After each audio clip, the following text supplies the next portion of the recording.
নমস্কার বন্ধুরা, আপনারা সবাই কেমন আছেন? আশা করছি ভালো আছেন। একাদশী বা পূর্ণিমার মতো ব্রতের দিনগুলোর জন্য আজ নিয়ে এসেছি একটি দুর্দান্ত রেসিপি। তাহলে কড়াইয়ে ঢালা এই সাবুগুলো দেখে নিশ্চয়ই বুঝতে পারছেন। হ্যাঁ, আজকে আমি বানাতে চলেছি সাবুর রুটি বা পরোটা।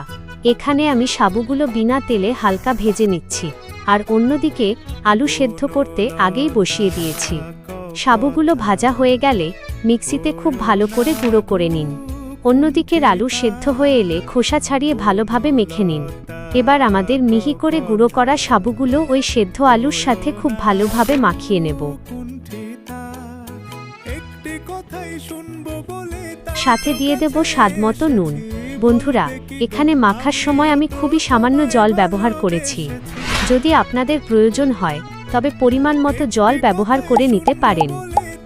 মাখা হয়ে গেলে এবার ঢাকা দিয়ে কিছুক্ষণ রেখে দেব।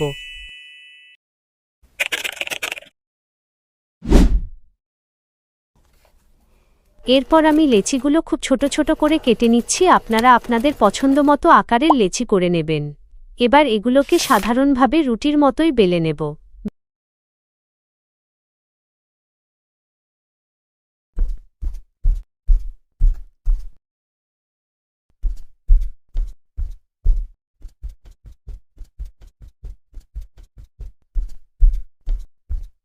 বেলতে গেলে হয়তো দেখবেন রুটির চারিদিকটা একটু করে ফেটে গেছে।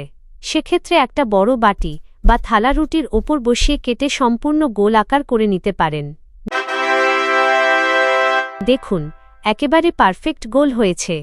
এবার তাওয়ায় দিয়ে ভালো করে উল্টে পাল্টে ভেজে নিলেই আমাদের পারফেক্ট সাবুর রুটি একেবারে তৈরি।